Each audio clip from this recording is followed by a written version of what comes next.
আসসালামু আলাইকুম, সবাই কেমন আছেন? আশা করি ভালো আছেন। আলহামদুলিল্লাহ আমিও ভালো আছি। আজকে আমি রান্না করব ডিম দিয়ে আলু দিয়ে রান্না করব। আর সেটার জন্য আমি প্রথমে একটু যে পেঁয়াজ নিয়েছি, পেঁয়াজটা একটু ভেজে নিলাম, সাথে একটু জিরা দিয়ে দিলাম। এটা একটু ভেজে আমি এটা আলাদা করে রেখে দেব। এটা কি করব সেটা আমি পরে আপনাদের দেখাবো। তো যাই হোক, এটা আমার ভাজা শেষ, এটা আমি উঠিয়ে রাখবো। তারপরে এই কড়াইতে আমি আর একটু তেল দিয়ে নেব, তেল দিয়ে একটু হলুদ দেব, দিয়ে আমি ডিমটা ভেজে নেব। আর আমি আজকে রান্না করব এই দেশি মুরগির ডিম। ডিমগুলো একটু ছোট ছোট। দেশি মুরগির ডিম কেমন হয় এটা তোমরা সবাই জানি। আর ডিমগুলো একটু ছুরি দিয়ে আমি মানে কেটে নিছি হালকা করে। এই তো আমার ডিমগুলো ভাজা কিন্তু শেষ।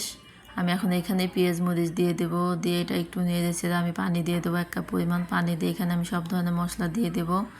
হলুদের গুঁড়া, মরিচের গুঁড়া, ধনিয়া গুঁড়া, জিরা বাটা, লবণ সব কিছু দিয়ে একটু নেড়ে ছেড়ে আমি মশলাটা আগে একটু খুব ভালোভাবে কষিয়ে নেব। এই যে আমি জিরা বাটাও দিয়ে দিলাম।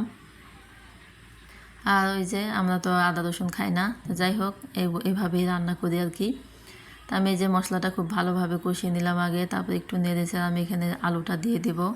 আর আলুটা সিদ্ধ করে আমি কিন্তু আগেই রেখেছি, এই যে সিদ্ধ করে একটু মানে ভেঙে নিছি, আধা ভাঙা করে ভেঙে নিছি। এই যে আলুটা দিয়ে দিলাম, এখন একটু নেড়েছে ঢাকনা দিয়ে ঢেকে দেবো, এটা একটু কষিয়ে নেব আর কি। আর আলুটা খুব একটা বেশি কষাবো না, কারণ এমনিতেই সিদ্ধ আলু। এই যে সব কিছু দেন খুব ভালোভাবে মিশে গেছে। অল্প একবার ঢাকনা দিয়ে ঢেকে আমি এভাবে একটু কষিয়ে নিয়েছি, তারপর আমি পানি দিয়ে দেবো। আর আলুতে কিন্তু একটু পানি বেশি দিতে হয়, এটা আমরা সবাই জানি, কারণ আলুটা কিন্তু পানিটা অনেকটাই টেনে নেয় আর কি। আমি এখানে 3 কাপ পরিমাণ পানি দিয়ে একটু নেড়ে চেড়ে নিলাম, নিয়ে পর আমি আরও 1 কাপ পরিমাণ পানি দেব। এই তো আমি পানি দিয়ে দিলাম। আমি এখন ঢাকনা দিয়ে ঢেকে আমি এখন রান্না করে নেব। আর মাঝে মধ্যে দেখা যায় আপনার মাছ গোস্ত খেতে খেতে কিন্তু খুব একটা ভালো লাগে না, মাঝে মধ্যে আলু দিয়ে ডিম দিয়ে এইভাবে অন্যভাবে রান্না করে খেলে কিন্তু ভালোই লাগে। আর এটাই যে আমি একটু নেড়ে ছেড়ে দিলাম, ঢাকনাটা উঠিয়ে আমি আরও একবার ঢাকনা দিয়ে ঢেকে দেব। আর আজকে কিন্তু এটা খেতে কিন্তু অনেক মজা হয়েছে। ওই যে বললাম না, মাঝে মধ্যে একটু অন্যভাবে খেতে হয়।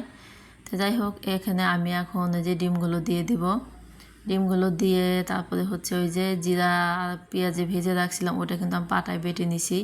এই যে আমি এখন এটা দিয়ে দিলাম, ডিমটা দেওয়ার পরে এটা আমি এই যে দিয়ে দিলাম। এটা দেওয়ার কারণে কিন্তু রান্নাটা আরও বেশি মজা হয়। অনেকে এভাবে খায়, অনেকে হয়তো খায় না। আপনারা কিভাবে খান অবশ্যই কিন্তু জানাবেন। এভাবে আলু দিয়ে ডিম দিয়ে খান কে কে, কমেন্ট বক্সে জানাবেন কিন্তু। এই যে আমি এখন ঢেকে দিলাম, এভাবে আমি এখন রান্নাটা করে নেব। আমার রান্নাটা কিন্তু প্রায় শেষের দিকে। আমি এখন চুলাটা বন্ধ করে দেব।